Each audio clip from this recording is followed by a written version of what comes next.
Hello, I am Forgettable Otaku, and I'm about to rant about how stupid structure is in manga. Because I've been currently in the development stages of creating manga, so naturally that means looking at your story structure and realizing just the absurdity of trying to use a structured format when all the manga you read just throws structure out the window now. So you're probably wondering, what on earth do I mean by this? Because, of course they have structure. Yeah, that's what we're getting into today. So, in my hand, I have got my manga journal from last year. I will be making a video about manga journals, but that's coming later. So I first got this page that I did from a Readsy article about 7 story structures all writers should know. So you've got Freytag's Pyramid, the hero's journey, the 3-act structure, Dan Harmon's story circle, I've just realized I've never had to say it out loud, the Fichtean curve, English 100. If someone knows how to say that, can they please tell me so that I can realize that it was stupid recording this before working out how to say words. Then you've got Save the Cat and the 7-point story structure. But all of this is useless because manga just...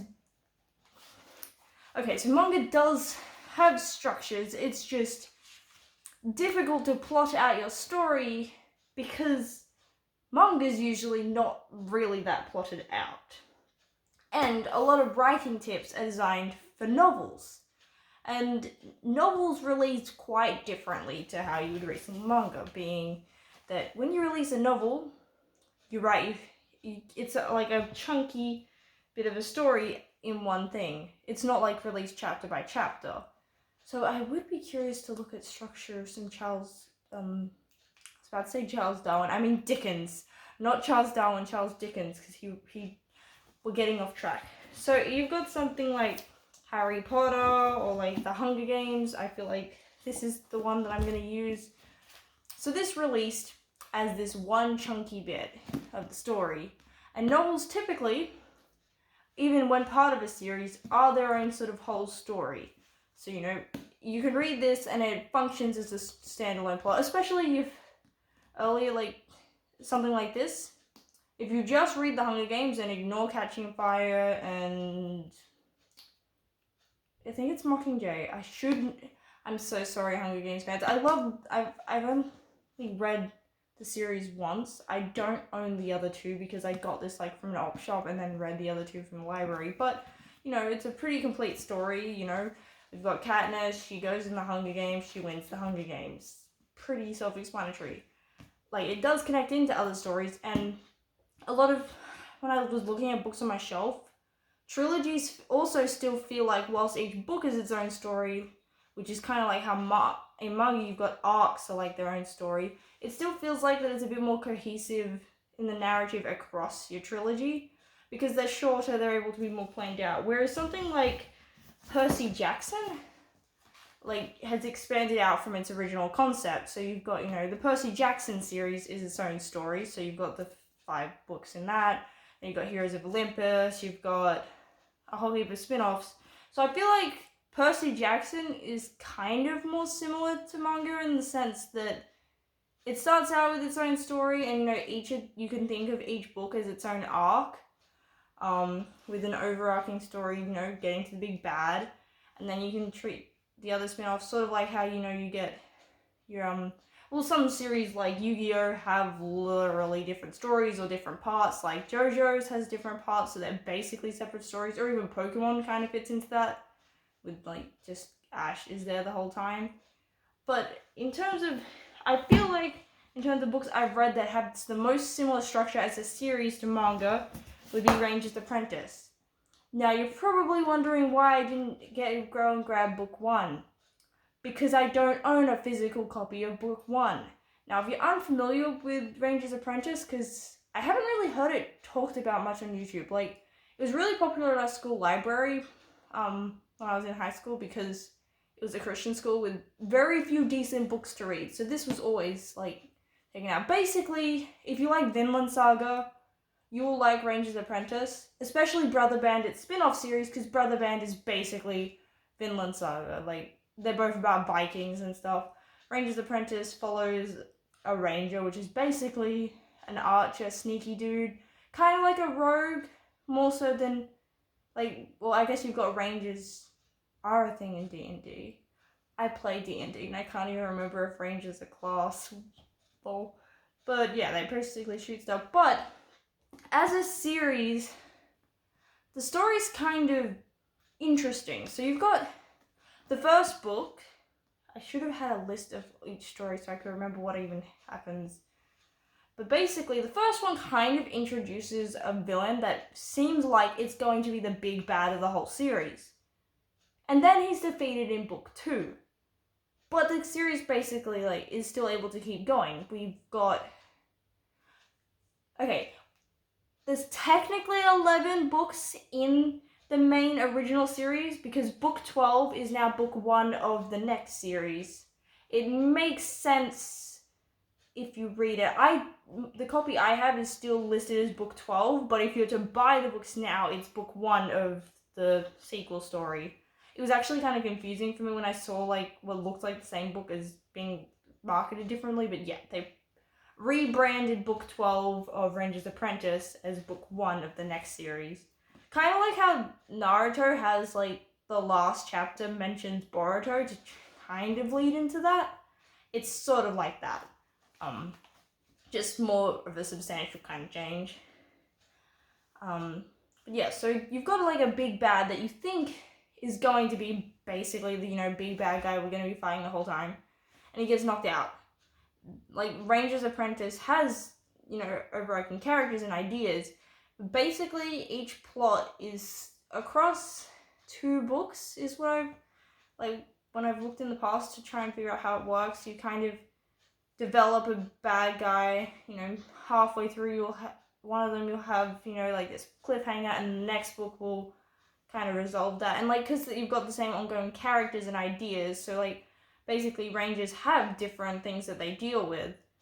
Like, they working over the king, and there's different kinds of conflict, even though it doesn't feel like that they necessarily are the same, because we're still following the same characters. Like, it doesn't feel like when you're reading it that these stories don't connect. But I feel like structurally it's the closest I've found in a book series, reflecting how manga just can sometimes just seem like the structure's not there, which makes sense, given that it's literally not planned out, because they're writing it as they go, whereas like with novels, they write a first draft, they get it edited, they write, second drafts and stuff. Like, they have time to plan this whole thing, whereas when you're writing manga, you're writing a chapter, then the next chapter, you don't have time to go back and edit stuff. You just keep going, and it's more similar probably to like making a TV show, but like even TV shows usually work a season at a time. Like, I'm not saying that mangaka wouldn't have any idea of where it's going, but that can change, like based on editor suggestions, how their things faring in the magazine. For example, if they're losing popularity, they might try changing different things to boost it. For example, My Hero Academia with the villain art, like when they first introduced the League of Villains, which I think was in the camp or something, they weren't very popular. The audiences didn't particularly care for the villains, so that got reduced down to keep it going, because if you don't know, manga magazines are very competitive. If you're not performing, when time comes around and they look at their surveys, you're getting cut, and you've got like 3 chapters to wrap up your story, which is why it can be interesting to look at a lot of these like cancelled manga and just look at how they try and fix up and finish their series.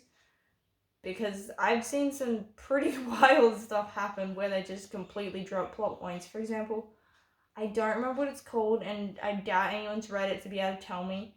I might mention it in the description, or I might forget. But basically, a character wakes up one day as a guy, like wakes up physically as a guy, and it's not elaborated on because the series got cancelled. Yeah. But basically, structure's weird for manga, and if you're inspiration and you're trying to write a traditional manga series, like, think of something like One Piece. How are you meant to, like, as a reader, assess how it relates to structures? Because we have no idea what the ending is. We don't know how close we are to the ending. I mean, given that it's 1,000 chapters, I think, I'm not up to date on One Piece, but, like, I would imagine we're getting close, right? And, I mean, we have an idea of what the ending will be. I'm assuming they'll find the One Piece. Unless One Piece was the friends we made along the way, in which we've already found it. But, like, yeah, just, if you're trying to look at something like comparing your, I lost the page when I threw it, didn't I? Like, applying something like, you know, the hero's journey to some of these stories just doesn't work. Especially, like, you've got Yu-Gi-Oh! That didn't even start with a proper, like, traditional story structure. It was fairly episodic, which is common in, like, comedy things, so, like, things like Psyche K. Like, yes, they've got overarching stories, but they more function like sitcoms than they do your traditional novels. Because it, like, again, being serial, that allows for something like that. The way you consume it is fundamentally differently to how you consume a novel.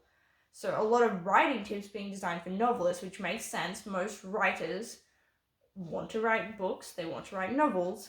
They're not writing stuff like manga, so the tips are going to be for that. Which is something that I found frustrating when trying to research things about structure. Is I forgot to bring. Okay, is that it's the structures systems just aren't what manga uses.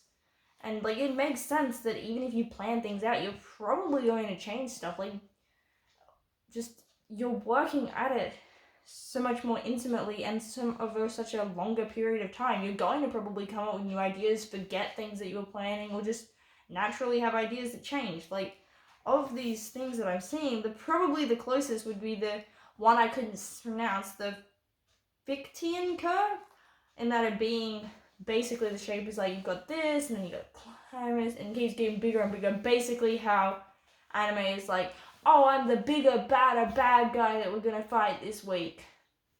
And then we had the climax of, I guess, fighting the biggest bad, which, you know, is usually your overarching villain. So, like, your Muzans, your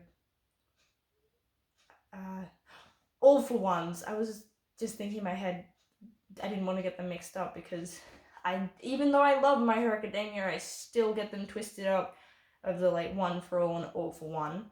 But yeah, like, basically, of the structures, Fichtean curve probably is the one that's going to be easiest to apply to series, because basically your villains are going to be bigger and badder than the previous ones.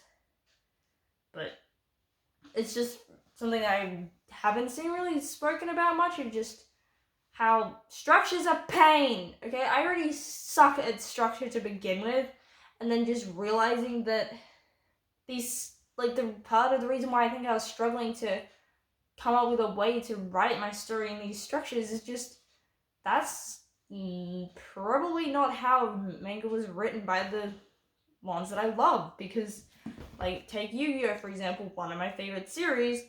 Basically, the plot was like, oh, this Magic the Gathering ripoff I made, people like.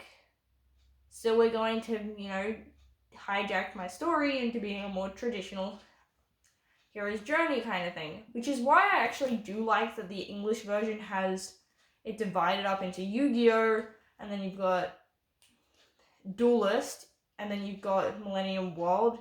Because they do feel like kind of, like, assessing them as three separate things does help to understand the structure and stuff, and it, like, those don't feel completely, like, arbitrary. It's kind of like how, you know, if you're unfamiliar with, like, Yu-Gi-Oh's, that it's like how Naruto has, like, Naruto and then Naruto Shippuden.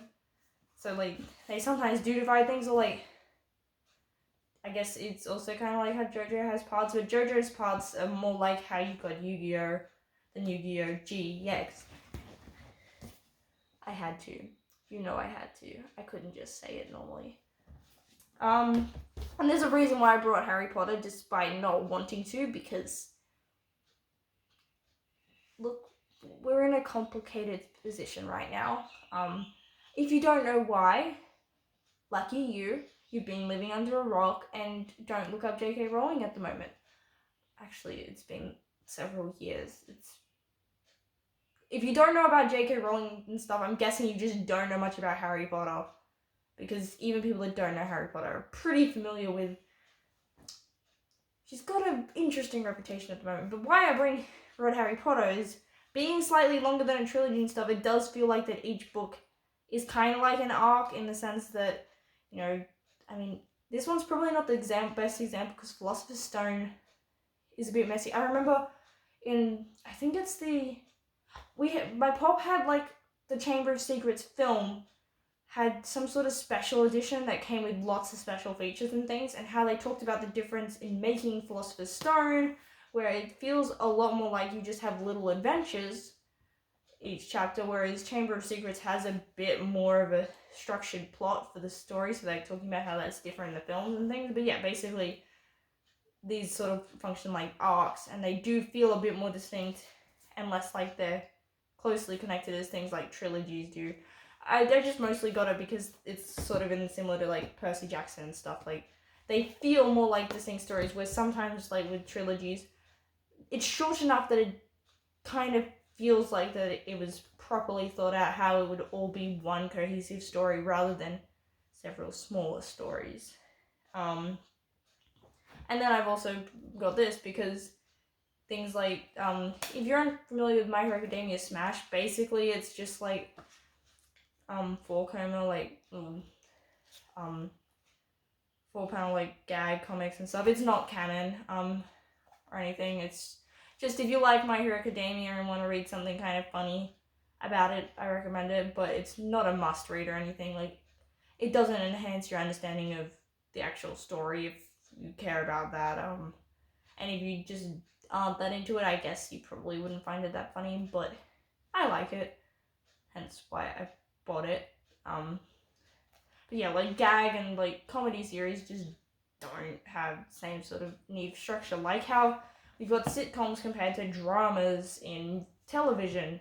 You know, a sitcom like The Big Bang Theory. I bring that up because I've seen it on TV way too much. Or like Friends, like The Big Bang Theory and Friends do have overarching ideas and plot that follow through, but you can kind of go in at any time, and like, it doesn't matter because the story itself doesn't really progress. You've got little things that they're doing each chapter and episode, but like, the actual overarching story is very thin. And also, like, talking about television and stuff and how it like is similar structurally, is you've got TV shows can get cancelled.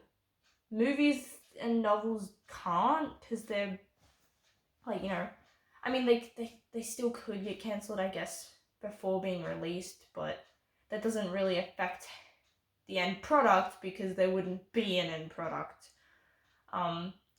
So like, for example, United States of Tara, definitely the last season felt like they didn't have an ending in mind, because the first half does not feel like it's coming to the conclusion of the story, and then they're like, oh snap, we've been cancelled. Had to rush to come up with something. And then you've got series like My Name is Earl, which did not work to conclude the story because the final episode literally says to be continued. We own the box set, and when we saw that, we were like, this is meant to be the complete series, where's the rest of it? They fully were planning another season, they just got cancelled.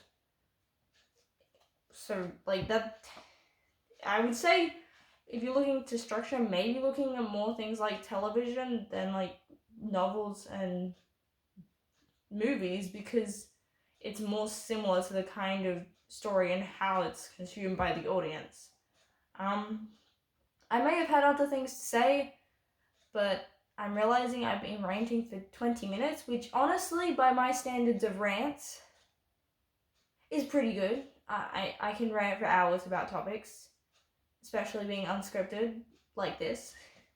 But I mostly wanted to open up discussion and see if you guys have got any tips or any resources to do with things. I should mention, I am aware of, I think it's Kisho Tenketsu. I think that's it. I don't... Oh, do I have it written down in this one? I know I've got it written down in another one that I don't have with me. Yeah. Basically, it's like a Japanese story structure, so I am aware of it. And you're probably wondering why I didn't bring it up. Because I feel like it also doesn't address just the difficulties of structuring and stuff.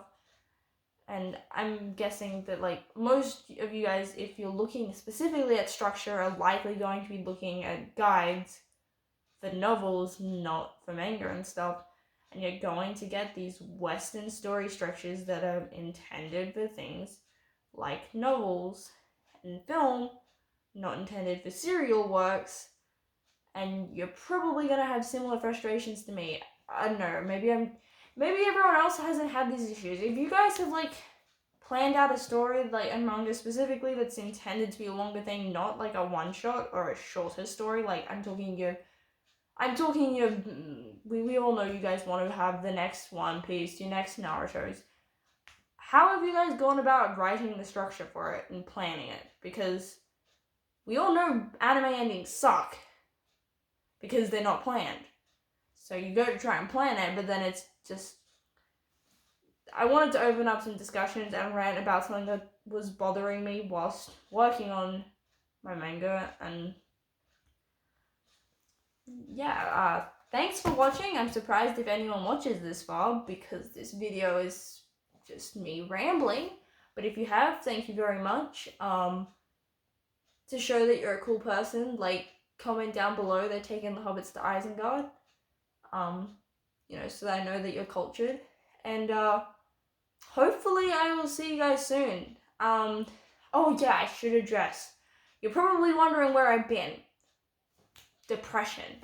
I do plan to talk a bit more about it, but I will be going away for 3 weeks. I'm going to, I'm going into the psychiatric unit of a hospital, and I'll talk more about my mental health when I actually have diagnosis and know what on earth is wrong with me.